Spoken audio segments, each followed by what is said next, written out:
Hello, everyone. Angela Mansfield, your instructor for Culturally Responsive Instruction. I'm excited to head into week 3, the beginning of Module 2 with you all. I've enjoyed getting to know you through your work, through your comments, through your poems, and I look forward to digging deeper into this topic of culturally responsive instruction. We're going to start off the module thinking about this concept of equity, really culturally responsive teaching, teaching with students in poverty also in mind, really comes out of the framework of educational equity. And it's a large universe of ideas and topics, educational equity. That is really quite necessary. If you look at this picture, many of you might be familiar with this picture. Right now, we have stark differences in how our students experience school. And so on the far right, you see that reality where there are students that have several steps up. There are students who are just peeking over that fence and receiving maybe some supports they need. And then there are students who are actually starting off with being in the hole and needing some more support and not having that access and availability to those supports at their disposal.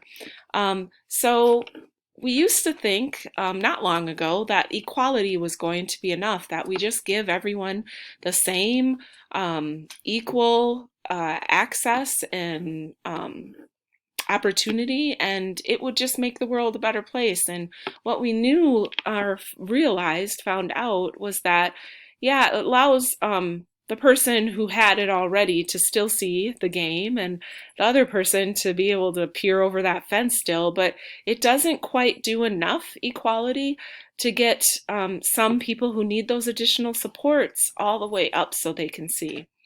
So then came the concept of equity, making sure that we provide the resources, the support, the assistance to break down some of the barriers that exist so that everyone has an equitable opportunity in this picture to see that game. And when we're talking about educational equity, we're talking about being able to participate equitably in accessing learning and the education. And what we're really wanting to push towards also or consider is just this concept towards liberation. Equity is wonderful in the sense that we're getting people equitable access to what it is they need and eventually their learning. What we also want to consider for the students that we're working with, that we're teaching, is knocking down the barrier altogether and allowing them to be players in the game through student-centered learning, through student voice, and also by offering plenty of choice. And you'll see that come up over and over again as we dig into actually more of the process and more of the teaching and learning moves that we want to make when we're considering culturally responsive teaching. Once we tear down those walls, the barriers, not only are the students heading towards liberation, but we as the educators are also heading towards liberation built on relationship and deep learning alongside with our children. So we're going to take a moment to take a look at a video. It's only about a minute and a half, and it's about responding to stress and fear, because this work of educational equity and educational liberation, it's really hard work, and we're pushing against biases and assumptions and experiences that we didn't know necessarily we always had, which makes our shift in stance and how we approach things sometimes difficult. And so he's going to talk about his learning about how lobsters grow, and I'm hoping that you'll be able to apply the concept to this class and how difficult it is to shift our change. So let's get this going. Hopefully it'll pop right up. Something I want to tell you about the stress and how we have to look at stress. Okay, and I think it's an important thing because many people have told me from my lectures the one thing they remember. Okay, I was sitting in a dentist's office and looked at an article that said, "How do lobsters grow?" Well, I don't care how lobsters grow, but I was interested in it, and it points out that a lobster is a soft, mushy animal that lives inside of a rigid shell. That rigid shell does not expand. Well, how can the lobster grow? Well, as the lobster grows, that shell becomes very confining. Right? And the lobster feels itself under pressure and uncomfortable. It goes under a rock formation to protect itself from predatory fish, casts off the shell, and produces a new one. Well, eventually, that shell becomes very uncomfortable as it grows, right? Back under the rocks. Good. And the lobster repeats this numerous times. The stimulus for the lobster to be able to grow is that it feels uncomfortable. Right? Now, if lobsters had doctors, they would never grow. Because as soon as the lobster feels uncomfortable, goes to the doctor, gets a Valium, gets a Percocet, feels fine, never gets off its shell. So I think that we have to realize that times of stress are also times that are signals for growth. And if we use adversity properly, we can grow through adversity. All right. So with that message, let's get back to our PowerPoint there. With that message, we want to think. He first started out when he saw the story about the lobsters and how they grow. He's like, I don't care. Sometimes people ask me. He was like, I don't care. But there was something there that piqued his interest.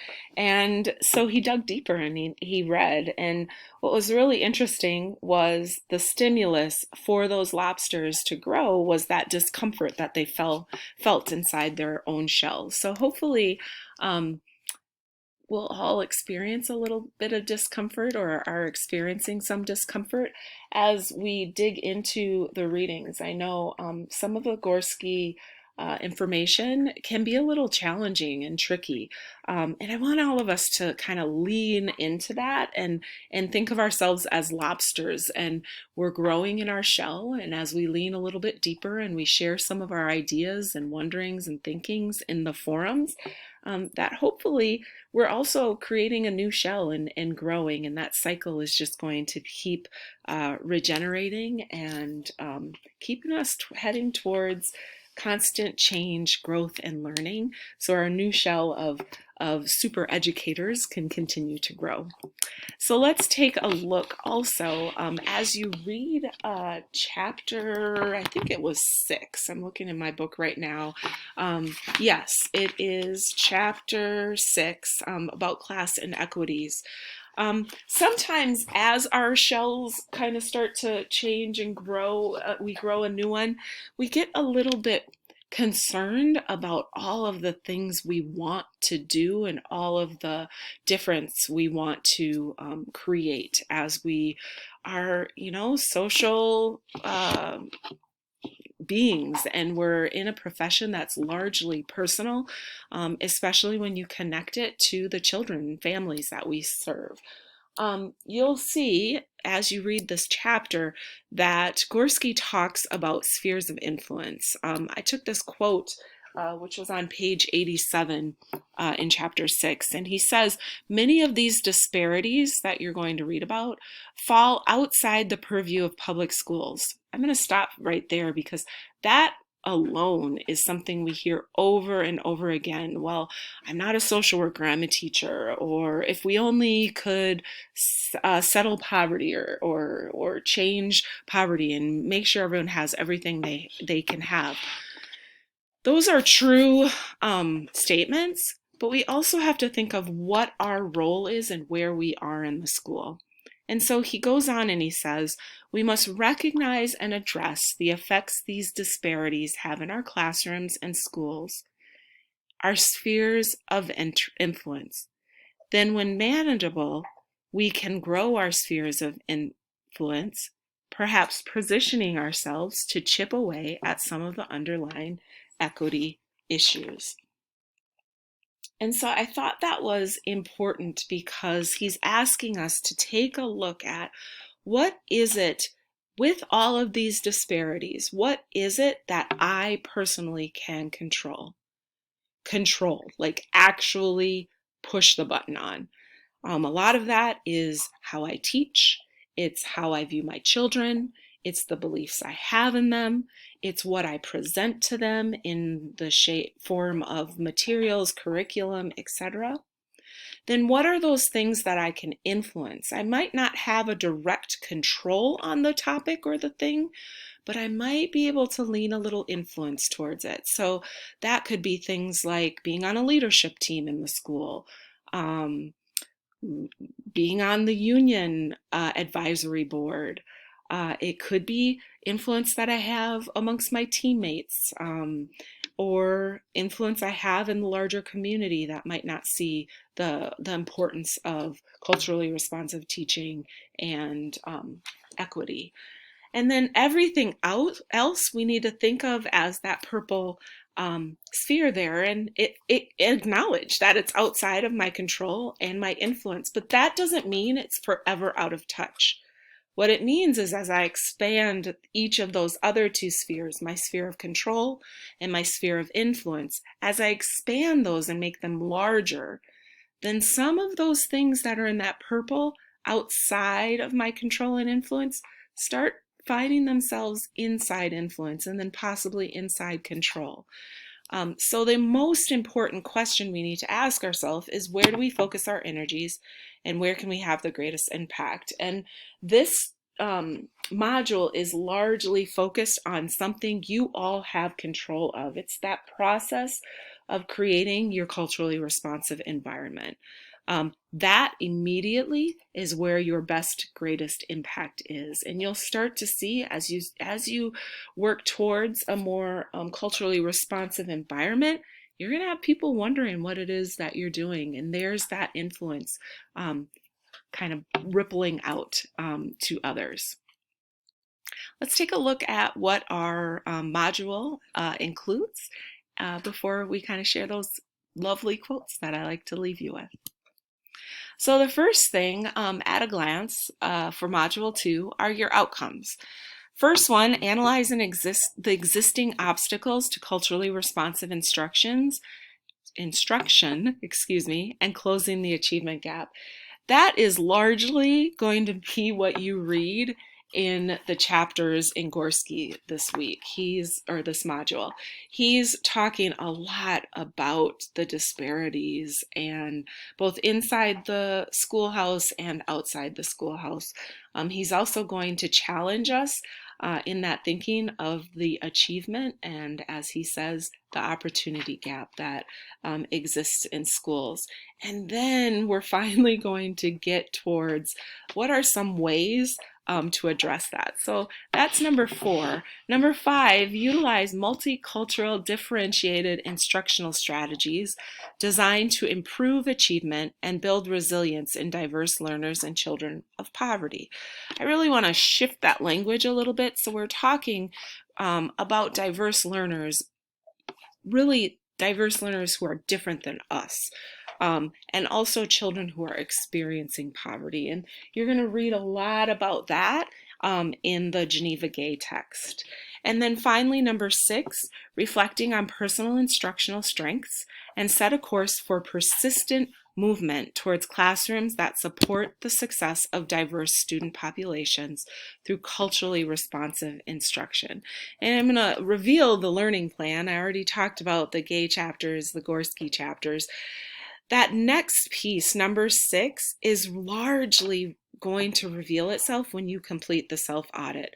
You're going to take a look at how would I, audit my classroom environment as it exists right now, and what pathway or what direction do I want to head myself toward making it more culturally responsive.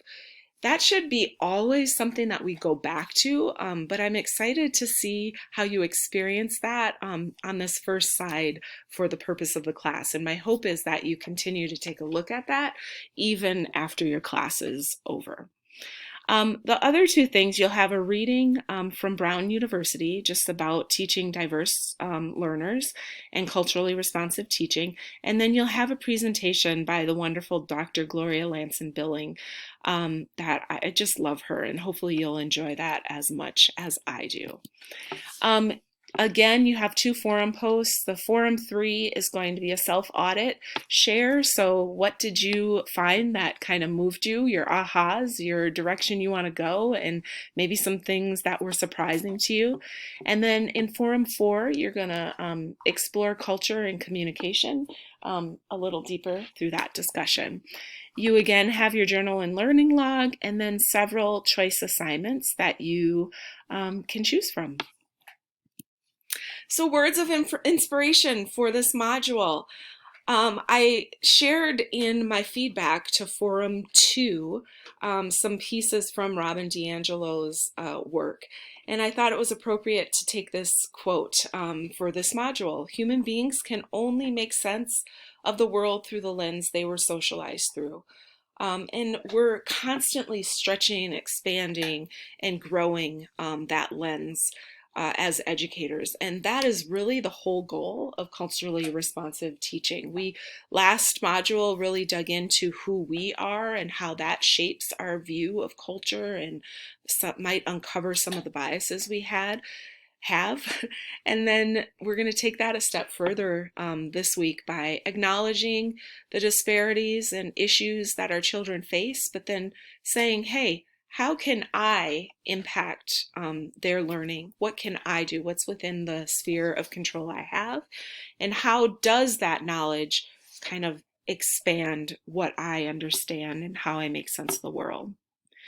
The second quote is one from another favorite of mine, Lisa Delpit, and I'll probably use quotes from her again in Module 3.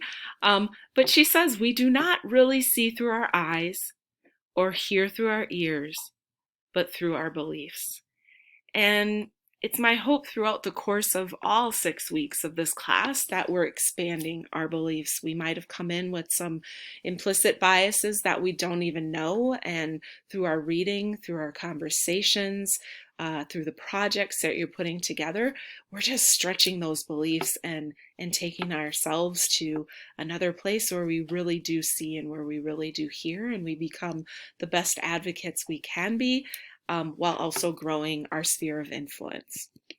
So my hope for this week as you dig into the module is that you'll understand just how important it is to be intentional.